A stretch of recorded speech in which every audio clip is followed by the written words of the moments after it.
మన ఈ మధ్య నానాజీ గారు మాట్లాడింది చూశాను. అంటే అలాంటిది అంటే అందరూ ఆయన అంటాం మీరు ఎక్కువ మీరు ఎక్కువ మాట్లాడేశారు మాట్లాడుతూ ఉంటే నేను మీరు ఎంత మాట్లాడారు మీకు చెప్పాలి, వీడియోస్ పంపించాలి మీకు. నేను నానాజీ గారు మాట్లాడుతూ కూర్చోబెట్టి మేమే ఎంకరేజ్ చేసాం, కానీ మీరు ఎన్ని మాటలు మాట్లాడారు? ఆయన ప్రాంతంలోనే ఉండే ఒక వైసీపీ ఎమ్మెల్యే ఏం మాట్లాడారు మీరు? మేము మర్చిపోయాం అనుకుంటున్నావా? అంటే మీరు నోరు ఉన్నప్పుడు, మీ అధికారం ఉన్నప్పుడు మీరు ఇష్టానికి మాట్లాడేస్తారు. అప్పుడు మీకు అధికారం లేకపోయినా మీరు 11 సీట్లు వచ్చినా మీరు ఇంకా ఇష్టానికి మాట్లాడుతున్నారు. అది గొప్పతనం మీలో. I have to appreciate your commitment. వాళ్ళని చూసి మనం చాలా నేర్చుకోవాలి కదా. వాళ్ళు ఎంత కమిట్ 11 వచ్చినా మేము తగ్గమంటుంటారు. మీరు తగ్గకండి, మీరు ఒకటి వచ్చినా తగ్గకండి, అలాగే ఉండండి.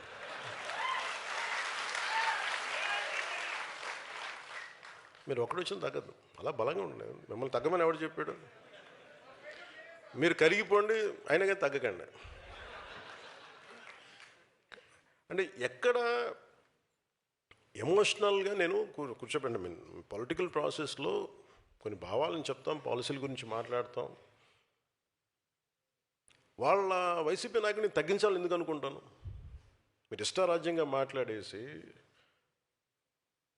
గౌరవ ముఖ్యమంత్రి చంద్రబాబు గారి మిస్సెస్ గురించి మాట్లాడేసి ఇష్టారాజ్యంగా మాట్లాడి అసలు మేమేం మాట్లాడదు. మీరు ఇప్పుడు సడన్గా కూర్చోబెట్టి మీరు మహానుభావుల్లో అయిపోయాం మేమందరం ఇష్టానికి తిట్టేసి ఒక 10-12 సంవత్సరాలు సడన్గా మీకు రియలైజేషన్ వచ్చింది ఈ రోజున మీకు. సరే, ఈ రియలైజేషన్ మీకు ఎంత వస్తుందో నేను చూస్తాను, సంతోషం. మీరు రియలైజ్ అయ్యి మమ్మల్ని ఏం అనకూడదు అనుకుంటే అసలు మా పార్టీ నిర్మాణానికి పోవద్దు. మా వాళ్ళతో మిమ్మల్ని తిట్టడం మానేసి మా పార్టీలో మా శివను మా దేవరి శివ గురించి మా మునీర్ హసన్ గురించి మేము ఎత్తుకుంటాం. వాళ్ళ నాయకులు తీసుకునే బాధ్యతలు మేము ముందుకెళ్తాం. మీరు తిట్టడం ప్రారంభిస్తే మేము మా వాళ్ళని ఎత్తుకోవడం మానేసి మీకు బదులు ఇవ్వడం టైం అయిపోతుంది నాకు. సో మీరు తిట్టకపోతే ఖచ్చితంగా మేము బలపడతాం, సంతోషం. లేదు మీరు తిడతానంటే కూడా మేము తిట్టి మేము బలపడతాం. ఏదైనా మేము బలపడటం guarantee. Choice is yours. So నేను నాయకులకి నేనే బాధ్యత తీసుకున్నాను అంటే నాకు ఒక్కొక్క ఊరికి వెళ్తుంటే ఒక్కొక్కరికి అనిపిస్తుంది. ఎక్కడో మనోహర్ గారు నా పర్మిషన్ తీసుకొని నేను రాలేకపోతాను చెప్పారు కొద్ది రోజుల క్రితం. తలిపేసానమ్మా, ఎవరు వస్తున్నారు?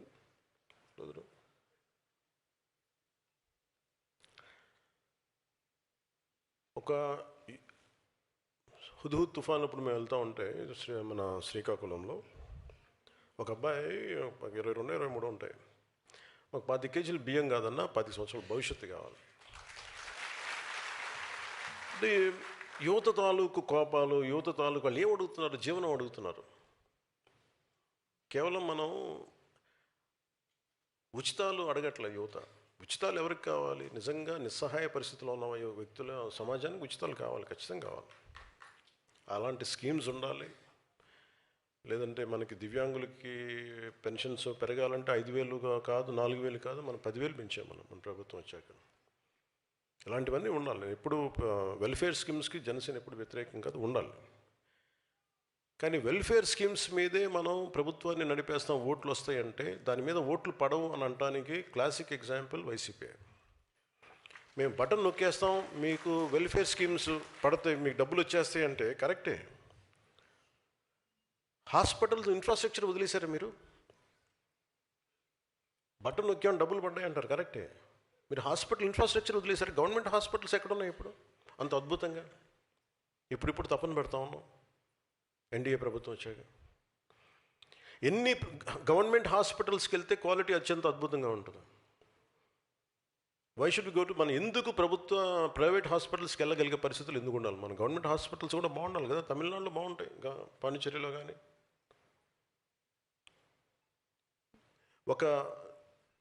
ఒక నిర్ణీతమైన ఒక పర్టికులర్ సంఖ్యాబలం ఉన్న జనాభాకి ఎన్ని హాస్పిటల్స్ ఉన్నాయి మనకి? గవర్నమెంట్ హాస్పిటల్స్ ఏవి పని చేస్తున్నాయి? గవర్నమెంట్ హాస్పిటల్స్కి ఒక ఎంఆర్ఐ స్కాన్ ఇస్తే అది మెయింటైన్ చేయగలుగుతున్నారా లేదా?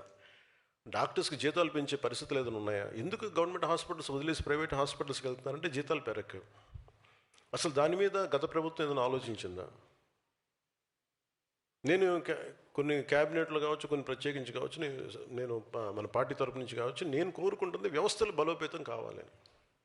వ్యవస్థలు బలంగా ఉండాలి మనకి. Basic infrastructure, basic government schools, basic roads.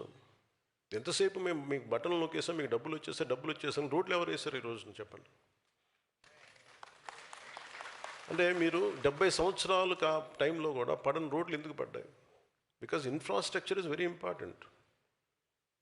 ఒక రోడ్డు లేకపోతే ఊరి నుంచి ఎలా బయటకు వస్తాం? ఆ తర్వాత ముందు అసలు రోడ్లు ఇన్ఫ్రాస్ట్రక్చర్కి మనకి డబ్బులు పెట్టుబడి పెట్టడం మానేసాం. ఒక పైప్ లైన్ వేసి ఒక నీళ్ళు ఇవ్వాలి అంటే దానికి ఒక పెద్ద స్కీమ్స్. మన మధ్యన పాటిల్ గారు కూడా, మన సిఆర్ పాటిల్ గారు కూడా జలశక్తి మినిస్టర్, ఆయన గురించి ఆయనతో మాట్లాడుతూ ఉంటే అసలు బేసిక్గా నీళ్ళు ఇవ్వాల్సిన బాధ్యత మీదే కదా, రాష్ట్ర ప్రభుత్వాలది కదా, మాకు సంబంధం ఏంటన్న. ఇది తెలంగాణలో ప్రారంభించినప్పుడు జేజేఎం ఎప్పుడు కూడా అది జలజీవన్ మిషన్ అది కేంద్ర ప్రభుత్వాన్ని కాదు, రాష్ట్ర ప్రభుత్వం బాధ్యత. కాకపోతే ప్రభుత్వాలు బాధ్యత తీసుకొని బేసిక్ మన మౌలిక సదుపాయాల గురించి పని చేయకపోతే మటుకు ఎన్ని ఉచితాలు ఇచ్చినా ఇంకోసారి ప్రజలు రారు.